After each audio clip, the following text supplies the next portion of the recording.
আমি ছোটবেলায় প্রায় ১০ থেকে ১২ বছর বয়সে রোমান্টিক হিন্দি সিনেমা দেখতে শুরু করি। বিশেষ করে যখন কোনো রোমান্টিক দৃশ্য আসত, তা বারবার দেখতাম, যেন এক অদ্ভুত আকর্ষণ কাজ করত। খুব তাড়াতাড়ি, প্রায় ১৪ বছর বয়সে, বিবাহ সম্পর্কে ভাবনা শুরু হয়। মাঝে মাঝে মনে হতো, যদি কখনো বিয়ে করি, তবে হয়তো স্বামীকে অন্য কোথাও যেতে হবে না এবং আমি সব সময় স্বামীর পাশেই থাকব। একদিন আমি রান্না করার সময় একটি পুরনো হিন্দি সিনেমা দেখছিলাম। সিনেমায় এক রোমান্টিক দৃশ্য চলছিল এবং সেই দৃশ্যটি আমাকে ভীষণ আকৃষ্ট করেছিল। আমি বারবার তা দেখছিলাম, ঠিক তখনই অনুভব করলাম, কেউ আমার পিছনে দাঁড়িয়ে আছে। পিছন ফিরে দেখি, আমার ভাগ্নে এসেছে।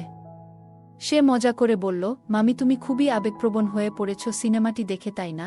সে আমার হাত ধরে আমাকে বাইরের একটি ঘরে নিয়ে গেল, আর আমরা একসাথে অনেক গল্প করলাম। বন্ধুরা, রেডি থাকো, গল্পটা তোমাদের ভালো লাগবে। কিছুদিন পর আমার স্বামী বিদেশ যাওয়ার প্রস্তুতি নিতে শুরু করলেন। যতই চেষ্টা করেছি, আমি আমার স্বামীর সাথে মন খুলে কথা বলতে পারিনি। ২৫ বছর বয়সে বিয়ে করার ইচ্ছা ছিল, কিন্তু ১৪ বছর বয়স থেকেই মনে হচ্ছিল কোনো সম্পর্কই যেন টিকে থাকে না। আমার জন্য অনেক প্রস্তাব এসেছিল, কিন্তু কোনোটাই স্থায়ী হয়নি। প্রতিবার যখন কিছু শুরু হতো, তা আবার হঠাৎ করেই শেষ হয়ে যেত। আমি ঘন্টার পর ঘন্টা আমার রুমে বসে থাকতাম, মন ভার হয়ে থাকত। সান্ত্বনার জন্য মোবাইল তুলে রোমান্টিক হিন্দি সিনেমা দেখতে শুরু করতাম। সেই মুভিগুলোতে কেউ যখন ভালোবাসা প্রকাশ করত বা প্রেমের কথা সবার সামনে ঘোষণা করত, তা দেখে মনে হতো আমিও এমন কিছু চাই। মাঝে মাঝে ভাবতাম, আমার বিয়েতে আমি আমার স্বামীর সাথে মেহেন্দি অনুষ্ঠানে নাচব, যেমন এখনকার মেয়েরা করে। আমি প্রায়ই এসব ভালো মুভি দেখতাম, যেখানে জীবনের প্রতিটি মুহূর্ত শেয়ার করা হয়। রোমান্টিক দৃশ্যগুলো আমার সবসময় খুব প্রিয় ছিল। বারবার সেগুলো দেখে আমি স্বপ্নে মগ্ন হয়ে যেতাম। তখন আমার ভেতরে একটা তীব্র ইচ্ছা তৈরি হয়েছিল, যাই হোক, আমি বিয়ে করতে চাই। কিন্তু সমস্যাটা ছিল, কেউ আমাকে পছন্দ করত না। যত বড় হতে লাগলাম, ততই অনুভব করতাম আমার ছোট কোনো বন্ধুর বিয়ে হয়ে যাবে, আর আমি দূর থেকে দেখব। যখনই এমন কোনো দৃশ্য সামনে আসত, মনে হতো আমারও এমন কিছু হওয়া উচিত ছিল, কিন্তু তা কখনো ঘটত না। মাঝে মাঝে কেউ ঠাট্টা করত, এখনো বিয়ে হয়নি কেন? বাড়িতে বসে শুনতে হতো নানা কথা, যেমন এ কাজটা করো, ওটা করো। সবাই তাদের নিজেদের জীবন নিয়ে ব্যস্ত ছিল। কেউই আমার অনুভূতির দিকে তাকাত না, যেন আমি অদৃশ্য হয়ে যাচ্ছিলাম ধীরে ধীরে। এভাবে আমার মন ভারাক্রান্ত হয়ে পড়ত, আর আমি মাকে বলতাম, যে সম্পর্কই হোক, কোনোভাবে আমাকে মেনে নিন। এমনকি যদি কেউ আমার চেয়ে অনেক বয়স্ক হয়, তবুও আমি কোনো দাবি করব না। আমি ভেবেছিলাম, যদি দরকার হয়, শুধু শুকনো রুটি খেয়েই বাঁচব। তারপরেও আমাকে বিয়ে দিন, আমি আর বাবার বাড়িতে থাকতে চাই না তোমাদের বোঝা হয়ে। মাঝে মাঝে মনে হতো, আমার ভবিষ্যৎ কেমন হবে, আর সেই সময়টা কখন আসবে। আমার বন্ধুদের বিয়ে হয়ে গেল, আর তারা তাদের নিজ নিজ জীবনে এগিয়ে গেল, আর আমি যেন সময় থেমে আছে আমার জন্য। একদিন মা আমাকে বকাঝকা করতে শুরু করলেন। কিছু কথা বলছিলেন, যা শুনে মন খুব খারাপ হয়ে গিয়েছিল। মার আগে চপ্পলটা খুলে হাতে নিয়েছিলেন, আর আমি তাড়াতাড়ি সরে গেলাম। রেগে গিয়ে বললাম, এইসব কথা তুমি যদি ভাই বা বাবাকে বলো, তাহলে আমিও তাদের সামনে যা বলার বলবো। আমার এই কথায় মা খুব ক্ষুব্ধ হলেন, কিন্তু আমি তখন আর পিছিয়ে আসিনি। পরবর্তীতে এক সম্পর্কের প্রস্তাব এলো, যা সবাই মেনে নিল। খুব দ্রুত সবকিছু এগোলো, ১ মাসের মধ্যেই সব ঠিক হয়ে গেল। বিয়ের কিছুদিন পর জানতে পারলাম, আমার স্বামী কুনাল বিদেশে মালয়েশিয়াতে কাজ করেন। যদিও সব কিছু দ্রুত ঘটল, তবুও আমি শেষ পর্যন্ত সন্তুষ্ট যে সবকিছু ভালোভাবে মিটল। সে সেখানে একজন ট্যাক্সি চালক হিসেবে কাজ করত, তাই ১ সপ্তাহের জন্য এসেছিল। যদি ও দুবাইতে থেকে যাওয়ার সিদ্ধান্ত নেয়, আমি তাকে যাইতে মানা করি, কিন্তু সে বলে পরিবারের দায়িত্ব সব আমার উপর। তার মধ্যে আমার এক ভাগনা আমাদের সাথেই থাকে। তাকে পড়াশোনা করার দায়িত্ব আমার। ভারতে যদি সে ট্যাক্সি চালায়, তেমন কিছুই হবে না, কারণ ও শুধু এই কাজটাই জানত। আমি তাকে বলেছিলাম, আমি দুবাইতে ভালোই আয় করছি। আমি বললাম, আমাকে সঙ্গে নিয়ে যাও, কিন্তু ও মুচকি হেসে বলল, দুবাইতে যেতেই তো চাও, কিন্তু সেখানে নিজের কোনো বাসস্থান নেই। আমি মালিকের ওয়ার্কশপে ঘুমাই আর ট্যাক্সি চালাই। বছরে একবার বাড়িতে আসি, তাও মাত্র ১৫-২০ দিনের জন্য। এই কথা শুনে আমার মনটা খারাপ হয়ে গেল। আমার মনে হলো, হয়তো এই বিয়েটা আমার জীবনের দুঃখ কমাবে না, কিন্তু স্বপ্নগুলো যেমন দেখেছিলাম, সেগুলো কখনোই পূর্ণ হলো না। তবুও সে ছিল এক প্রকার আবেগহীন। কখনো আমার প্রশংসা করেনি, অনুভূতি প্রকাশ করতেও দেখা যায়নি।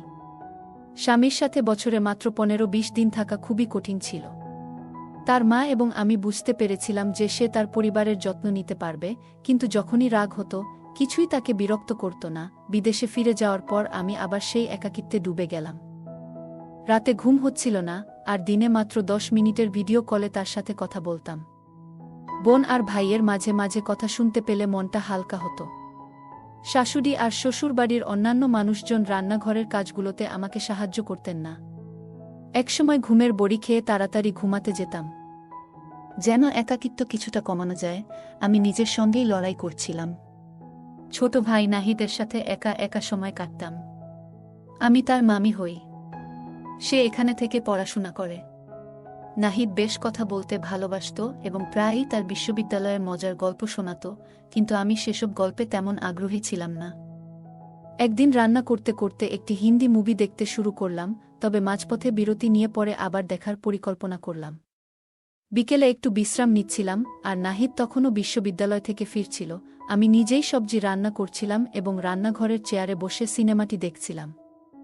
টেবিল আর চেয়ারগুলি সবসময় একই জায়গায় থাকত, যেখানে আমি সাধারণত নাস্তা আর দুপুরের খাবার খেতাম। মুভিতে এতটাই মগ্ন হয়ে গিয়েছিলাম যে হঠাৎ বুঝতে পারলাম কেউ আমার পিছনে দাঁড়িয়ে আছে। পেছন ফিরে দেখি নাহিদ খুব কাছেই দাঁড়িয়ে আছে। সে গম্ভীর মুখে বলল, মামি প্লিজ খাবার তৈরি করো। আমি একটু বিস্মিত হলেও মোবাইল বন্ধ করে দিলাম। এরপর থেকে নাহিদ এর আচরণে কিছু পরিবর্তন লক্ষ্য করলাম। আগে কখনো সে আমার ঘরে আসতো না, কিন্তু এখন নানা অজুহাতে ঘরে ঢুকতে শুরু করলো। মাঝে মাঝে বলে, মামি চলো তোমার ঘরে বসে সন্ধ্যার চা খাই। শাশুড়ি প্রায় সন্ধ্যায় নিজের ঘরে চলে যেতেন, আর আমি তখন একাই থাকতাম। একদিন সন্ধ্যায় চা নিয়ে ঘরে ঢুকলাম, দেখি নাহিদ আমার মোবাইলের দিকে তাকিয়ে আছে। আমার একটু অস্বস্তি লাগছিল, তাই চুপচাপ মোবাইলটা নিয়ে ড্রয়ারে রেখে দিলাম। চা খেতে খেতে সে জিজ্ঞেস করল, মামি তোমার কোনো সিনেমা বেশি ভালো লাগে? তার প্রশ্ন শুনে আমি হেসে জিজ্ঞেস করলাম, তুমি কি অ্যাকশন মুভি বেশি পছন্দ করো? সে মৃদু হেসে উত্তর দিল, না, আমি আসলে রোমান্টিক হিন্দি মুভি দেখতে ভালোবাসি। আমি তার দিকে তাকিয়ে মুচকি হাসলাম, আর সে বলল, আমারও সিনেমা আমার খুব প্রিয়। কথাটা শুনে আমি কিছুটা অবাক হলাম, কিন্তু হাসি মুখে তা গ্রহণ করলাম। তারপর সে মজা করে বলল, মামি তুমি চাইলে আমাকে তোমার বন্ধু বানাতে পারো। ভাই বোনের সম্পর্ক সাধারণত ভালোবাসা আর স্নেহের মাধ্যমে তৈরি হয়, কিন্তু কখনো কখনো এসব সম্পর্ক একটু জটিল হয়ে যায়। আমার নাম প্রিয়া, আমি বিবাহিত এবং আমার স্বামী কাজের কারণে বিদেশে চলে গিয়েছেন। আমার ভাগনা নাহিদের সঙ্গে কথা বলায় কোনো সমস্যা ছিল না, কিন্তু ধীরে ধীরে তার কথাবার্তায় একটা অদ্ভুত ঘনিষ্ঠতা লক্ষ্য করছিলাম। একদিন সে বলল, মামি আমাদের এভাবে একা থাকা ঠিক হচ্ছে না। তার কথাগুলো আমি গুরুত্ব দিইনি, বরং হেসে বললাম, নাহিদ আমার একটু মাথা ব্যথা করছে, তুমি তোমার ঘরে গিয়ে বিশ্রাম নাও। যদিও আমি আমার স্বামীকে সবসময় ভালোবাসতাম, কিন্তু নাহিদের এই আচরণ আমার জন্য ক্রমেই অস্বস্তিকর হয়ে উঠছিল। সকালে নাস্তা তৈরি করছিলাম, তখন নাহিদ তার শার্টের বোতাম ঠিক করতে আমার কাছে এসে বলল, মামি এই টি শার্টের বোতামটা নষ্ট হয়ে গেছে, একটু ঠিক করে দিতে পারো? আমি সেদিন তাকে বললাম, তুমি নিজেই ব্যবস্থা করো। আমি কিছুটা দ্বিধার সঙ্গে ভিতরে ঢুকে নাহিদের শার্টের বোতাম লাগাতে লাগলাম। সে আমার দিকে গভীরভাবে তাকালো এবং হঠাৎ আমার কানের কাছে হাত নিয়ে এলো। আমি দ্রুত বোতাম লাগিয়ে সেখান থেকে বেরিয়ে গেলাম। তখন থেকেই আমি অনুভব করছিলাম নাহিদ ইচ্ছাকৃতভাবে আমার কাছাকাছি আসার চেষ্টা করছে। এরপর থেকে আমি তার থেকে দূরত্ব বজায় রাখতে শুরু করলাম। এক রাতে গভীর ঘুমের মধ্যে হঠাৎ মনে হলো কেউ আমাকে দেখছে। ঘুম ভেঙে চোখ খুলে দেখি রুমে হালকা আলো জ্বলছে। নজর গেল বারান্দার দিকে খোলা জানালায়, যা সাধারণত বন্ধ থাকে। অবাক হয়ে বুঝতে পারছিলাম না, কিন্তু দেখলাম যেন একটা ছায়া দ্রুত সরে গেল। ভয়ে আমি কাঁপতে লাগলাম।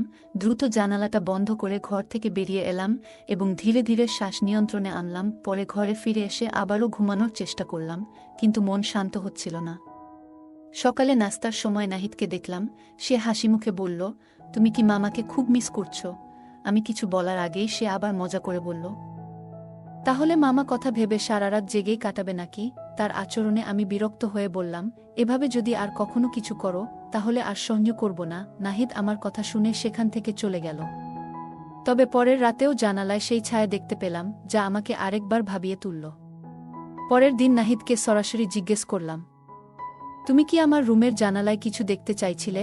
আমি হাসি মুখে বললাম, তুমি যদি এমন আচরণ করো তবে আমি তোমার মামা কাছে গিয়ে সব বলবো। নাহিদ রেগে সেখান থেকে চলে গেল। সেই রাতে আমি অনুভব করলাম কেউ যেন আমার খুব কাছাকাছি দাঁড়িয়ে আছে। আতঙ্কিত হয়ে তাকিয়ে দেখি আমার ভাগ্নে নাহিদ আমার পাশেই দাঁড়িয়ে। ভয় আর বিস্ময়ে আমি বললাম, তুমি এখানে কি করছো? তার আচরণে আমি বেশ বিরক্ত হলাম আর রেগে গিয়ে বললাম, তুমি এভাবে আমার রুমে কেন আসছো? নাহিদ হঠাৎ আমার হাত ধরে বলল যে কেউ দরজা দিয়ে আসতে পারে। নাহিদ আমাকে বলল, তুমি কি দরজাটা আমার জন্যই খোলা রেখেছ? এরকম ঘটনা আগে কখনো ঘটেনি। আর এই পরিস্থিতিতে নিজেকে অসহায় বোধ করছিলাম। আমি দরজা লক করিনি, কারণ মনে করতাম এসবের প্রয়োজন নেই, কিন্তু তার আচরণ সবকিছুই বদলে দিল। নাহিদ তখন আমাকে বলল, তুমি আমার সাথে অন্যায় করছো, আমি তোমাকে পছন্দ করি। তুমি জানো সব, তারপরেও কেন আমাকে তোমার কাছে আসতে দিচ্ছি না? এসব বলে সে চলে গেল। তখন আমি তাকে কি বলবো ভাবতে পারছিলাম না। পরদিন আমি ভেবেছিলাম স্বামীকে সব জানাবো, কিন্তু সাহস পেলাম না। পরে আমার এক ঘনিষ্ঠ বান্ধবী আমাকে দেখতে এলো। আমি তাকে পুরো ঘটনা খুলে বললাম। সে বলল, তোমার ভাগ্নে শুরু থেকেই দূরে রাখার চেষ্টা করা উচিত ছিল। এমন না করলে সমস্যা বাড়বে। তোমার স্বামী আর শাশুড়ি হয়তো বিশ্বাসই করবে না এসব কথা। তার কথা শুনে আমি কেঁদে ফেললাম। ভেতরের দুঃখ আর চাপগুলো আর সামলাতে পারছিলাম না। সে আমাকে বলল, তুমি তো শিক্ষিত, তোমার স্বামীকে বলো যাতে তোমাকে তার সাথে বিদেশ নিয়ে যায়। সেখানে একটা চাকরি করলে তুমি নিজের খরচ নিজেই চালাতে পারবে। তার পরামর্শ শুনে আমি আমার স্বামীকে বললাম, তোমাকে ছাড়া এখানে থাকাটা খুব কঠিন। তুমি কি আমাকে তোমার সাথে নিয়ে যাবে নাকি অন্য কিছু ভাবছ? আমি তখন ঠিক করে নিয়েছিলাম, যদি সে আমাকে দুবাইতে নিয়ে না যায় তবে আমি শ্বশুরবাড়িতে আর ফিরব না, অন্য কোথায় থাকব। এর কিছুদিন পরে শহরের একটি ভাড়া বাসায় থাকতে শুরু করলাম। এখানে থেকে আমি একটি স্কুলে শিক্ষকতার কাজ করছিলাম এবং একটি ছোট ফ্ল্যাট ভাড়া নিয়েছিলাম। ফিরে যাওয়ার কথা আর মাথায় আনিনি। ধীরে ধীরে আমার জীবন পরিবর্তিত হতে লাগল, যদিও আমার ভেতরে একটা অস্বস্তি রয়ে গেল। আমি বুঝতে পারছিলাম যে নিজের ভুলের জন্য নিজেকে দায়ী করছি। আমার মনের অশান্তি আর অপরাধবোধ আমাকে গ্রাস করছিল। বারবার গোসল করেও মনে হচ্ছিল আমার শরীর থেকে সেই ময়লাটা মুছে ফেলতে পারছি না। আমি বুঝতে পারলাম একটি ছেলের সন্তান জন্ম দিয়ে 8 বছর ধীরে ধীরে পেরিয়ে গেল। একদিন আমার স্বামী বাড়ি ফিরে খুবই বিরক্ত ছিল। আমি কারণ জিজ্ঞেস করলে তিনি জানালেন যে নাহিদ একটি মেয়েকে পালিয়ে বিয়ে করেছে। পরিস্থিতি নিয়ে কেউ সেভাবে কথা বলছিল না এবং বিষয়টি সম্মানের প্রশ্নে এসে দাঁড়িয়েছিল। আমি এ নিয়ে সিদ্ধান্ত নিতে দ্বিধাগ্রস্ত ছিলাম, কারণ যিনি একসময় আমাকে সাহায্য করার নামে অপমান করেছিলেন তার বিষয়টি ভুলে যাওয়া আমার পক্ষে সহজ ছিল না। সে আমার আত্মসম্মান নষ্ট করতে চেয়েছিল। আজ তারই আত্মসম্মান নষ্টের পথে। উপর আল্লাহ চাইলে সব করতে পারেন। গল্পটা কেমন লাগলো জানাতে ভুলবে না। আরও মজার মজার রোমান্টিক গল্প শুনতে চাইলে ভিডিওটি লাইক, শেয়ার এবং চ্যানেলটি সাবস্ক্রাইব করতে এবং বেল আইকনটি ক্লিক করতে ভুলবে না। ধন্যবাদ।